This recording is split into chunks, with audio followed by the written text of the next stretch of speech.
This is Geometry, Section 8.3, Part 1, Trigonometry. So, trigonometry. You've probably heard that word before, and you've probably also heard the words sine, cosine, and tangent before. So that's what this section is all about, trigonometry. The study of triangles, right triangles specifically, or at least for now. So, in a right triangle, we can set up certain ratios. These are the ratios we're talking about. Sine, cosine, and tangent are just ratios in a triangle, of the sides of a triangle specifically. So before we do that and before we define these, we need to define the parts of a triangle. Okay, so the three parts we're going to use are the hypotenuse. So that's always the side across from the right angle. That never changes. And then the other two pieces are called the opposite side and the adjacent side. So when we're talking about these two, we have to define which angle we're talking about. Okay, so we're always either going to be talking about one of the acute angles. So here we would either be talking about angle C or angle S. So we're going to start with angle C. Okay, so the hypotenuse is always the same, no matter what. So for triangle CHS, the hypotenuse is CS, that segment. Okay, so if we're talking about angle C, the opposite side would be considered the side across from angle C. So in this case, it would be side SH. And the adjacent side, adjacent meaning next to or touching, so the side adjacent to angle C is this side, CH. This piece is also adjacent to angle C, but this is already the hypotenuse, so we can't use that as the adjacent side because the hypotenuse is always the hypotenuse. Okay, so the sine ratio. So the sine ratio, which is abbreviated just using the letters SIN, so the sine ratio is the ratio of the opposite side to the hypotenuse. Oops, there we go. Okay, so the opposite side to the hypotenuse. So in triangle CHS, if I'm talking about the sine of angle C, so remember we always need to define which angle we're talking about. So the sine of angle C would be the ratio of the opposite side, so opposite from angle C is side SH over the hypotenuse, which in this case is still CS. So we're still using the same triangle that we defined these sides for up here. So the length of SH is 30, the length of CS is 50, so the sine of angle C would equal 30 over 50, which reduces to 3 over 5. So the sine of angle S, if we switch this and now I say, okay, I want to talk about angle S. So the sine is going to change because now we're talking about a different angle. So the ratio is going to be different because the side across from angle S, or the opposite side, is now 40 because 40 is across from angle S.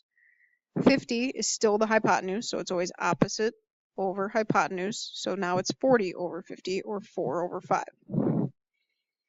Okay, the sine of angle H, we're not going to talk about the right angles just yet. So don't worry about this for now. We're only going to be talking about the acute angles in the right triangle. Don't worry about taking the sine, cosine, or tangent of the right angle. Okay, so don't worry about this now. Okay, so the cosine. So sine was opposite over hypotenuse. The cosine is the adjacent side over the hypotenuse, or the ratio of the adjacent to the hypotenuse. So again, if we're talking about cosine now, we start with angle C.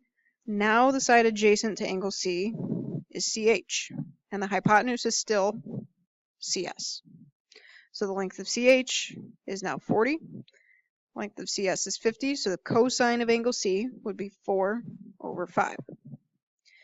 If I switch and I'm now talking about angle S, now the adjacent side to angle S is 30, and the hypotenuse is still 50. So now the cosine of angle S is 3 over 5. Notice that the cosine of angle the cosine of angle C was the same as the sine of angle S, and vice versa. The cosine of angle S is the same as the sine of angle C. That is always going to happen, and there's a reason for that. Again, don't worry too much about it right now, but there is a reason for that. It's not just a coincidence. And then again, cosine of angle H, don't worry about it right now. Okay, last one, the tangent ratio. The tangent ratio, so sine was opposite over hypotenuse, cosine was adjacent over hypotenuse. The tangent is the opposite side over the adjacent side. Okay, so if we start with angle C, so now if I'm talking about angle C, opposite from angle C is SH, and adjacent to angle C is CH. So the tangent of angle C would be 30 over 40, or 3 over 4. If I'm talking about angle S, now the opposite side is 40 and the adjacent side is 30. So it flips.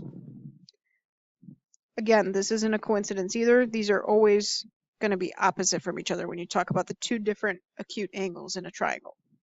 Okay, and the tangent of angle H, don't worry about right now.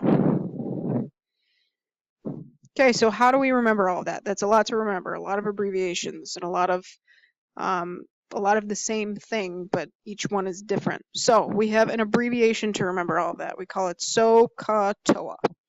All right, so S stands for sine, O stands for opposite, H stands for hypotenuse. So you may have heard this before, SOHCAHTOA, and not known what it meant.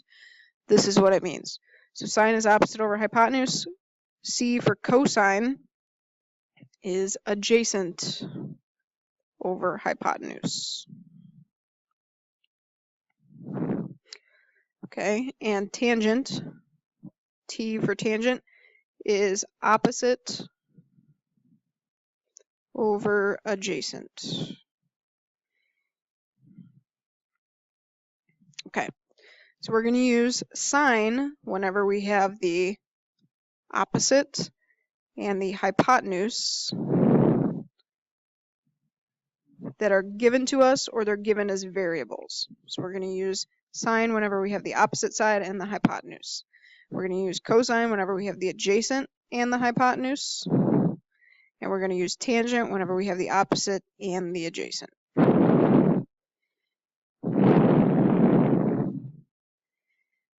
Okay, so fill in the blanks. So we've got these two right triangles. We got to fill in all these blanks here. So the tangent of angle P. Angle P is right here. Tangent is opposite, which would be 15, over adjacent. Adjacent to angle P would be 8. So the tangent of angle P would be 15 over 8. The cosine of angle N. So angle N is right here. Cosine is adjacent over hypotenuse. Adjacent to angle N is 15, and the hypotenuse of this triangle is 17. Sine of angle N. Angle N is still right here. Opposite over hypotenuse. So opposite from angle N is 8, and the hypotenuse is still 17. Sine of angle P. Angle P is up here. Opposite from it is 15. Hypotenuse is still 17. So 15 over 17. All right, so this part's a little bit trickier. Now we have to decide what angle we're talking about. So if I say the tangent of blank equals 5 over 12, I have to figure out which angle I'm talking about. Am I talking about M or am I talking about D? So tangent is opposite over adjacent. So we have to figure out which angle is opposite from 5 and adjacent to 12. Well, opposite from 5 would be angle M, and M is also adjacent to 12. So this would be angle M here. So if that was angle M, then 12 over 5 is going to be the other one. Opposite from D is 12, and adjacent to D is 5. So 12 over 5 would be tangent of D. Cosine of what equals 5 over 13? Cosine is adjacent over hypotenuse, so we know the hypotenuse is 13. It's right here. So now we just have to figure out which one is adjacent to 5.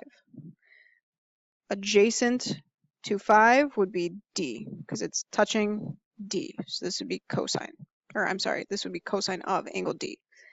Sine of 5 over 13, well, these are the same thing, and we noticed before that they were opposites for the opposite angles. So this must be the opposite angle let's check. So sine is opposite over hypotenuse, and opposite from angle or from side, that's 5, would be m. So the sine of m, opposite is 5, hypotenuse is 13. Opposite over hypotenuse.